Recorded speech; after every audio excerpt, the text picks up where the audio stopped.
प्रश्नोत्तरी। इस कार्यक्रम के पुण्यार्चक हैं स्वर्गीय श्री सौभाग्यमल जयंत पाटनी की स्मृति में भाई एवं भ्रातृवधु टीकमचंद सुशीला, बाबूलाल शकुंतला, अरविंद, रेणु, पुत्र एवं पुत्रवधु सुनील, संगीता, पौत्र एवं पौत्रवधु साहिल, प्रज्ञा, उत्सव, स्वर्णिमा, प्रपौत्र रूहान, पुत्री एवं दामाद सुनीता, करमचंद जैन, अनुपमा, राजकुमार पहाड़िया, अर्चना, पंकज जैन, निवासी Kolkata, firm Saubhagyamal Tikamchand, Borojalinga tea company, Burnie Braes tea company, Tarkeshwar cold storage, Nalikul cold storage.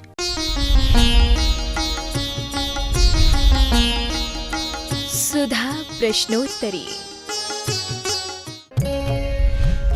नमोस्तु गुरुदेव। पांडुक शिला पर भगवान का अभिषेक करते हैं तो श्रीकार से स्पर्श करते हुए गंधोदक आता है, लेकिन बड़े भगवान के अभिषेक में श्रीकार का स्पर्श नहीं होता। होता है, सब होता है। जहाँ लिखा जाता है वहाँ होता है। प्रायः जहाँ पर गंधोदक निकलता है वहीं पर श्रीकार लिखा जाता है, और वो श्रीकार गंधोदक के पास से होकर के ही आता है। अब जो कहीं नहीं लिखते हैं तो बात अलग है। जहाँ मूर्ति आती है ना वहाँ लिख दीजिए, जहाँ चिन्ह के ऊपर जहाँ से पानी निकलता है वहाँ श्री लिख दीजिए। लिखने वालों की चूक हो सकती है, लेकिन लिखा जाए तो गंधोदक में बराबर आ सकता है। नमोस्तु गुरुदेव। वर्तमान में घर में द्रव्य पूजन करना अच्छा है कि भाव पूजन? देखो, भाव पूजन करते करते तुम भाव में शीतलाचार बहुत जल्दी पनपता है, बहुत जल्दी पनपता है शीतलाचार। आपका ये शीतलाचार जिंदगी का बोले के बोले हमने तो भाव सिवा 6 महीने तक भाव पूजा की है। महाराज ने भी हाँ कह दिया था, और ये मार्ग हमारा आज का अपवाद मार्ग कल का मार्ग बन जाएगा। इसलिए मैं इसका समर्थन नहीं करता हूँ। आपको बराबर द्रव्य की पूजा करना चाहिए, क्योंकि आप धीरे धीरे करके द्रव्य पूजा करना भूल जाएंगे। हाँ, आप भुलक्कड़ हैं और भूल जाएंगे, इसलिए ऐसा नहीं करना। आप एक बार ऐसी स्थिति बनी कि 12 साल का अकाल पड़ा, लेकिन एक किसान प्रतिदिन खेत पे जाता। लोगों ने पूछा, महाराज भैया आप क्यों जाते हो, प्रतिदिन खेत पे क्यों जाते हो, क्या करते हो यहाँ पर, कुछ तो घास नहीं है। कोई प्रतिदिन 1 घंटे खुरपी चलाता। तो उसने कहा, भैया 12 साल तक पानी नहीं करना है, तो मैं प्रतिदिन खुरपी इसलिए चलाता हूँ कहीं 12 साल में मैं खुरपी चलाना ना भूल जाऊं, इसलिए प्रतिदिन मैं अभ्यास करता रहता हूँ। तो उधर आकाश में देवताओं के लिए जोक है, मतलब कार्यकारी है। देवताओं ने कहा, अरे ये किसान प्रतिदिन खुरपी इसलिए चलाता है कहीं खुरपी चलाना ना भूल जाऊं, तो 12 साल में कहीं ऐसा ना हो कि मैं बरसना भूल जाऊं। तो तुरंत बादल बरस गए। ऐसा ही कहीं ऐसा ना हो जाए कि तुम अष्टद्रव्य से पूजा ही करना भूल जाओ, इसलिए करे जाओ, टीवी के सामने भी चढ़ाते जाओ। कम से कम ये अभ्यास बना रहे कि हमें पूजन अष्टद्रव्य से करना है, इसलिए अष्टद्रव्य से ही करना है। चाहे वो घास वहाँ होवे या न होवे, खुरपी जरूर चलाना। बनिया के संबंध में आता है कि बनिया में जब दुकान में कोई नहीं होता है ना, तो वो तखरिया पर तराजू पे तोलता है, एक इधर रख देता है, एक इधर रख देता है, इधर रख देता है, इधर रख देता है। तो बोले, भैया क्या कर रहे हो तुम्हारे दुकान? बोले, इसलिए कि वो तराजू चलाना नहीं भूल जाऊं कहीं से मैं। वो कुछ ना कुछ उठाधरी करता रहता। तेल को लीटर से नापना है, इस पीपा में कर लेगा, लेकिन खाली नहीं बैठना चाहिए। इसलिए आप अष्टद्रव्य लगाए जाओ, किए जाओ, पशु पक्षियों को डाले जाओ, लेकिन करो। नमोस्तु गुरुदेव। जैन दर्शन के सिद्धांत अन्य दर्शनों में नहीं मिलते, तो सृष्टि धर्म के अनुसार चलती है या अपने अनुसार? सृष्टि व्यक्ति के पाप पुण्य से चलती है। सृष्टि का संचालन कर्मों से होता है। धर्म सृष्टि का संचालक नहीं होता। धर्म तो सृष्टि का ज्ञाता होता है। धर्म तो सृष्टि के लिए व्यवस्थित करने वाला होता है। सृष्टि जो चलती है स्वाभाविक, वो आपके परिणामों से, पुण्य पाप से, कर्मों से चलती है। नमोस्तु गुरुदेव। भक्तामर पाठ करने की सही विधि क्या है? कोई विधि नहीं, अपने विधिवत करो, कायेश्वर करो और शुरू कर दो। सामान्य विधि है पाठ की कोशिश। नमोस्तु गुरुदेव। केवली कितने होते हैं? क्या श्रुत केवली मोक्ष जाते हैं? केवली, एक तो केवली सामान्य केवली होते और एक शुद्ध केवली होते। अरहंत को भी केवली कहते हैं। अंश केवली के फिर उपभेद बहुत अलग हैं। अंतकृत केवली हैं, उपसर केवली हैं, मूक केवली हैं, ऐसे भेद बना। उसी भव में मोक्ष नहीं जाएंगे, लेकिन भव्य हैं, मोक्ष जाएंगे। नमोस्तु गुरुदेव। भजन की एक पंक्ति सृष्टि सारी देख ली, पर्याय ही अनित्य है। इस पंक्ति का अर्थ क्या है? पर्याय जो है वो अनित्य है, दृष्टि सृष्टि अनित्य नहीं है, द्रव्य अनित्य नहीं है। ये द्रव्य दृष्टि से देखा जाता है कि अपनी वस्तु स्वरूप जो है वह शाश्वत अविनाशी है, पर्याय बदलती रहती हैं, ऐसा माना जाए। नमोस्तु गुरुदेव। आप कहते हैं कि साधु को अपनी आलोचना करनी चाहिए, वही जब एक विद्यार्थी को पता हो कि वह फेल होने वाला है तो उसे क्या करना चाहिए? फेल होने वाले हो तो अब क्या करोगे? कुछ नहीं, अगले साल की तैयारी करो, पास होने की तैयारी करो। अब जब मालूम ही चला फेल हो गया तो अगली साल की तैयारी करो, यही कहूँगा। ये तो कहूँगा नहीं कि फेल होने वाले हो तो सुसाइड कर लो, यही कहूँगा कि भाई अगली साल की तैयारी करो। नमोस्तु गुरुदेव। भक्तामर जी में सभी तीर्थंकर आ जाते हैं, तो क्या सहस्त्रनाम स्तोत्र में भी सभी तीर्थंकर आ जाते हैं? सभी, वो तो सब तीर्थंकर विदेश क्षेत्र के अतीत में हुए हैं, वर्तमान में हो रहे हैं, अतीत में होंगे। अनंत अनंत तीर्थंकरों का सहस्त्र नाम है। नमोस्तु गुरुदेव। पूरी जिंदगी नियम रखने वाला मरने के बाद देव हो जाता है, तो जो पूरी जिंदगी कई नियम रखता है वह मरने के बाद कहाँ जाएगा? स्वर्ग है, स्वर्गों में और अच्छे स्थान पर जाएगा, ऊंचा जाएगा। स्वर्गों में असंख्यात स्थान है, असंख्यात स्थान है और असंख्यात प्रकार की आयु है। एक एक सागरों में एक एक समय की आयु बढ़ाते बढ़ाते असंख्यात प्रकार के पद हैं, वहाँ वैरायटी है। असंख्यात प्रकार के अनुभव हैं, अनुभाग हैं, असंख्यात प्रकार के स्थितियाँ हैं, असंख्यात प्रकार के भिन्न भिन्न पद हैं, सुख हैं, वैभव। नमोस्तु गुरुदेव। प्रातःकालीन अभिषेक की तरह क्या मंगलाष्टक को भी सूर्योदय के 24 मिनट बाद ही बोलना चाहिए या उससे पहले भी बोल सकते हैं? दो मार्ग होते हैं, एक उत्कृष्ट मार्ग होता है, 24 घड़ी के बाद का जो मैंने उत्कृष्ट मार्ग बताया।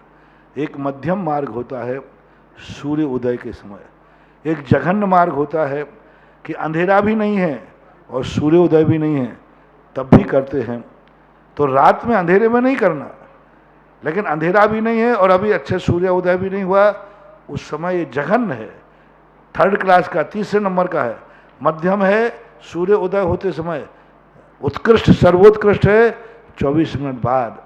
मंगलाष्टक के लिए भले आप पहले से भी शुरू कर सकते हैं, कोई बाधा नहीं। नमोस्तु गुरुदेव। क्या विदेह क्षेत्र में मनुष्य भी रहते हैं? क्या उनका जन्म मरण भरत क्षेत्र की तरह ही होता है? और विदेह क्षेत्र में जन्म लेने वाले संयम धारण कर सकते हैं क्या? संयम धारण ही नहीं कर सकते, वहाँ से मोक्ष जाते हैं। विद्यमान 20 तीर्थंकर विदेह क्षेत्र में ही विद्यमान है। निरंतर जहाँ मोक्ष का दरवाजा खुला है विदेह क्षेत्र है। मनुष्य अपने जैसे ही रहते हैं, जन्म भी अपने जैसे ही गर्भज होता है, मरण भी अपने जैसे हैं, पुण्य पाप की व्यवस्थाएं सब यहाँ जैसे हैं। जैसे यहाँ पुण्य पाप हैं, यहाँ मंदिर हैं, यहाँ सब कुछ व्यवस्थाएं ऐसी समान होती हैं। वहाँ भी रागी द्वेषी होते हैं। विदेह क्षेत्र में भी 7 नरक जाते हैं और सिद्धालय भी जाते हैं, वहाँ से भी नरकों की व्यवस्था है और मोक्ष जाने की व्यवस्था है।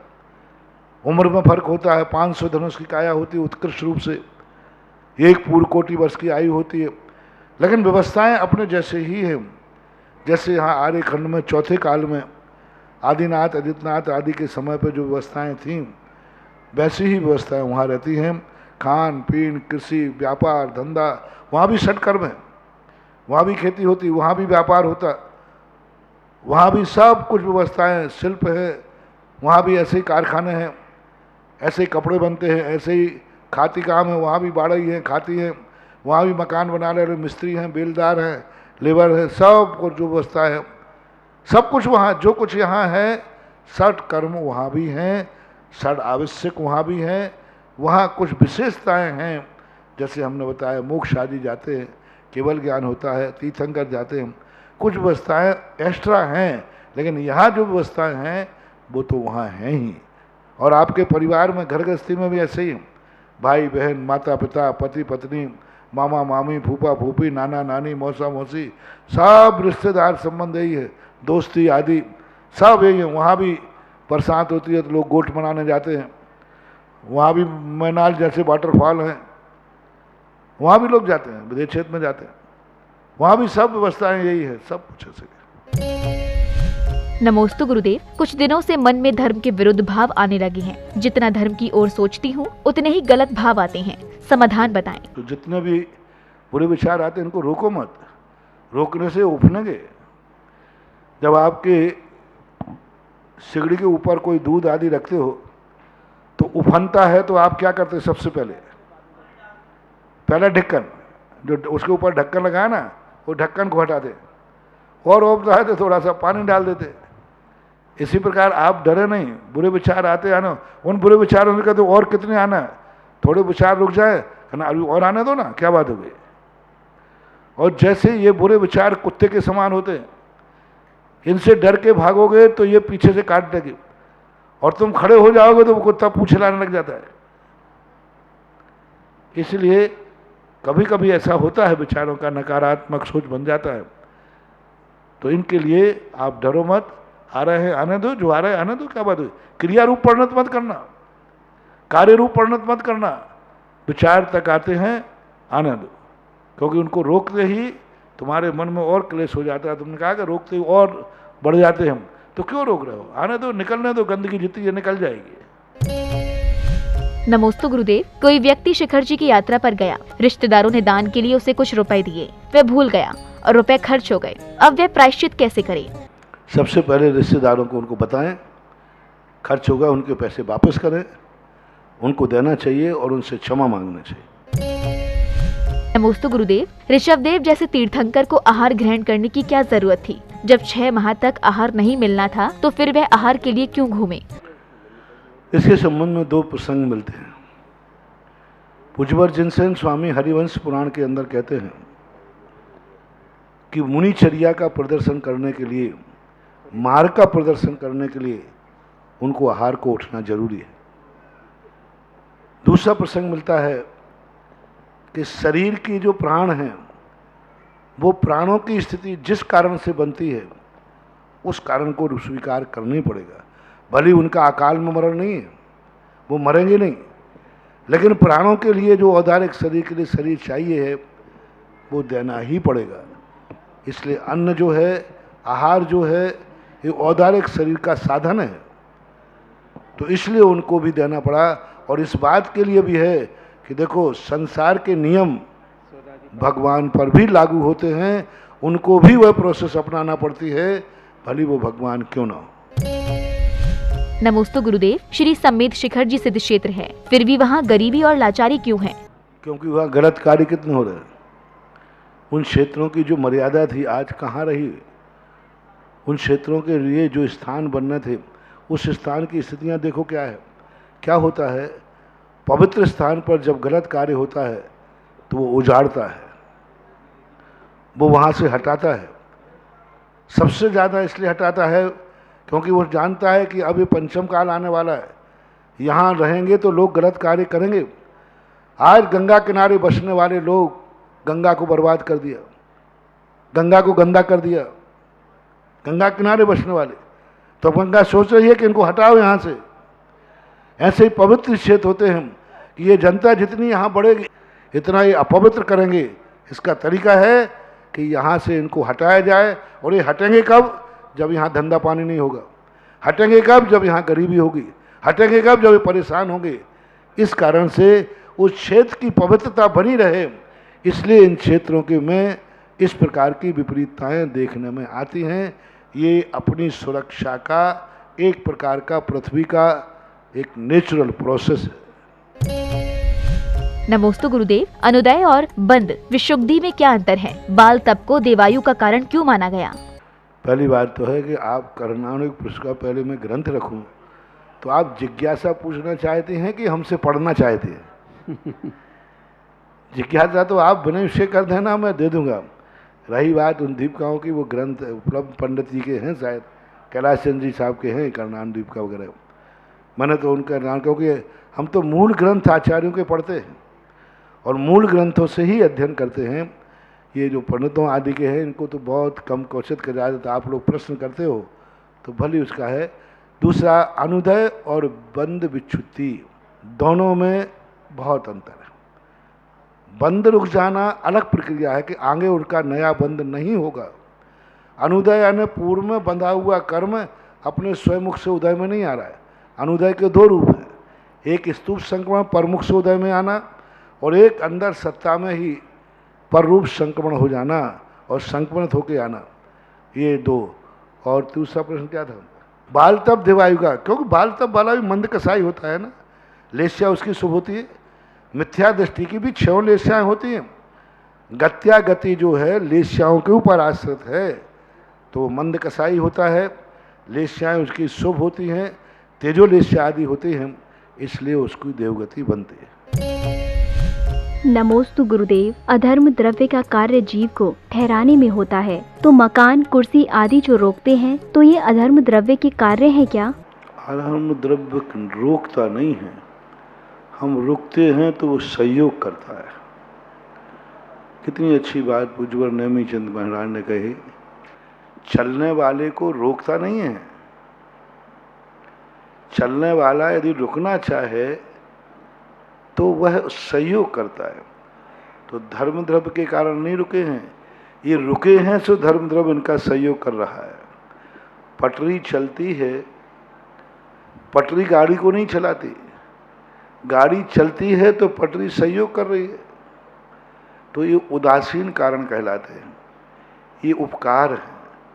और एक बसर आप कह भी सकते हैं, यदि अधर्म द्रव्य नहीं होता और मात्र धर्म द्रव्य होता तो हर चीज़ यहाँ चलते फिरती नजर आती, मकान, पेड़ पौधे सब चलते फिरते नजर आते, क्योंकि रोकने के लिए सहारा तो कुछ है ही नहीं।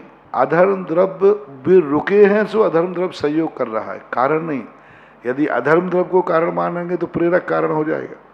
जैनाचार्यों ने गति में और अधर्म द्रव्य को कारण शब्द का प्रयोग नहीं किया। पूज्यपाद स्वामी ने बहुत अच्छा उपकार, जैसे कारण में जितने भी द्रव्यों का किया उपकार किया, शब्द बंद सौक्ष विस्थौल आदि उपकार है, अवघायनत उपकार है, धर्माधर्मयोर उपकारा। अब इस शब्द पे अपन को विचार करना चाहिए। यहाँ गत्या गति में कारण कह देते, कहने में क्या बात देते, हेतु कह देते, लेकिन नहीं कहा।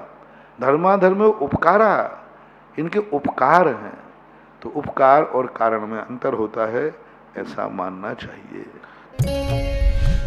नमोस्तु गुरुदेव। क्या श्वेतांबर और दिगंबर धर्म में पर्युषण अलग अलग आते हैं? पर्युषण और दशलक्षण पर्व में क्या अंतर है? पर्युषण पर्व श्वेतांबरों में, दिगंबरों में पर्युषण नहीं होते। दिगंबरों में दशलाक्षण धर्म होते हैं, श्वेतांबर पर्युषण। जैसे आपके यहाँ अष्टांगिका होती ना, उनके यहाँ अष्टांगिका नहीं होती, तीनों कालों के अष्टांग, वे दशलाक्षण को ही 28 बोलते हैं, 8 दिन। ये उत्तम क्षमा मार्दव आदि ये धर्म नहीं होते उनके, जैसे अपने दिगंबरों में होते पहला दिन उत्तम क्षमा का मार्दव का, ऐसा श्वेतांबरों में नहीं होते। उत्तम क्षमा मार्दव आर्जव शौच सत्य संयम तब ऐसे करके वो नहीं मनाते।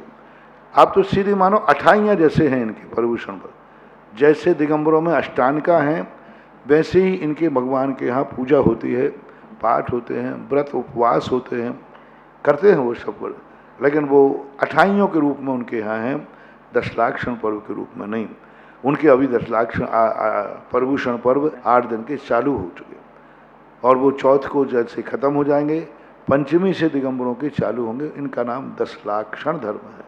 पर्युषण की व्युत्पत्ति अर्थ है सभी तरफ से उष्ण होना, यानी तपना, तप का वाचक है। मन की इच्छाओं को रोकना, शरीर के उपवास आदि व्रत करना, यानी उष्ण यानी तप करने का नाम पर्युषण है। दशलाक्षण धर्म भाव प्रधान है, इनमें तप का महत्व कम है, इनमें भावों का महत्व है। अपने क्रोध को जीतो, मान को जीतो, माया को जीतो, लोभ को जीतो, संयम तब भी इसमें आया है, लेकिन ये भाव प्रधान है। और वहाँ पर जो भाव प्रधान के साथ साथ द्रव्य प्रधान की मुख्यता है, यहाँ भाव प्रधान की मुख्यता है। वो अंत में खमा वाणी, क्षमा वाणी आदि मनाते हैं, लेकिन यहाँ तो उत्तम क्षमा धर्म है, दोनों में बहुत अंतर है, ऐसा माना।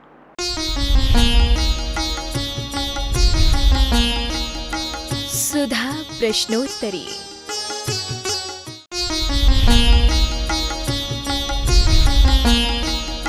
सुधा प्रश्नोत्तरी। इस कार्यक्रम के पुण्यार्जक थे स्वर्गीय श्री सौभाग्यमल जैन पाटनी की स्मृति में भाई एवं भ्रातृवधु टीकमचंद सुशीला, बाबूलाल शकुंतला, अरविंद, रेणु, पुत्र एवं पुत्रवधु सुनील, संगीता, पौत्र एवं पौत्रवधु साहिल, प्रज्ञा, उत्सव, स्वर्णिमा, प्रपौत्र रुहान, पुत्री एवं दामाद सुनीता, करमचंद जैन, अनुपमा, राजकुमार पहाड़िया, अर्चना, पंकज जैन, निवासी Kolkata, firm Saubhagyamal Tikamchand, Borojalinga tea company, Burnie Braes tea company, Tarkeshwar cold storage, Nalikul cold storage.